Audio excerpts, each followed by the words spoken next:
afternoon po. Ian Lucky po of Phil Startup po. Siguro yung tanong ko po is, ngayon po ba na mas maraming na-expose on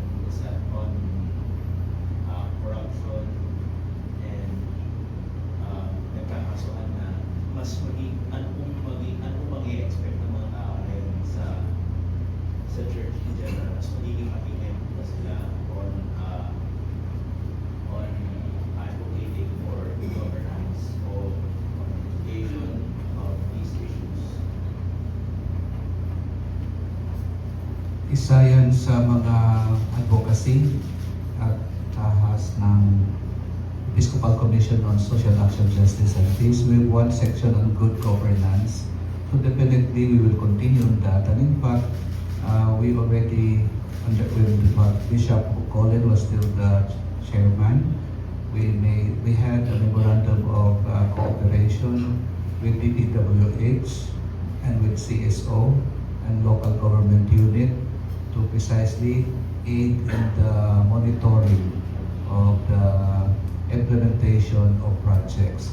And we would like, in my term, we would like to expand that, not just with DPWH, but with the SWD, with the ILG, with the OH, with Department of Education, and many others. No? So, I think this is a bit providential that more and more we are aware of the extensive and the widespread corruption, that we are really moved to do something about it. We cannot do it by, we cannot just expect one sector of society, the government alone, but it is really the work of everybody. And it has become systemic. That's why we need collective action to respond to this. Dagdag lamang na ang simbahan ay hindi lang obispo at mga pare. So you have experienced it last December. So many people, so makasama natin. So kita-kita nyo ang hinaing ng mga tao natin. So hindi lang obispo o pare, marami tayo na alam na, ramdam na ramdam ng mga Pilipino ang kalagayan natin. Time check. Ang simbahan ay nakikiisa sa panawagan ng karamihan na ikulong ang mga koruptor at saka buwagin ang political privacy.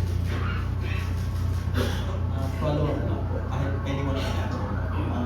Paano kaya tayo magiging sinugal sa mga corrupt na politiko? Unang-una siguro mahalaga ang pag-irig ng konsensya. Sapagkat kahit na sinasabi mo, pero pag walang konsensya, mag-iisip tayo. So, but we all believe, we have all consciences. Mahalaga yun. So I think very important, first, make sure that nakokonsensya ang tao. Pangalawa, we pray that there's a conversion of the heart na kung sino man yun, mga taong yan, politiko, mga taong simple. I think very important for us to be touched by the Holy Spirit, I would say, in our prayer, so that proper conversion and synodality will be there. So alam natin na the number one that moves synodality is the Holy Spirit. Yeah.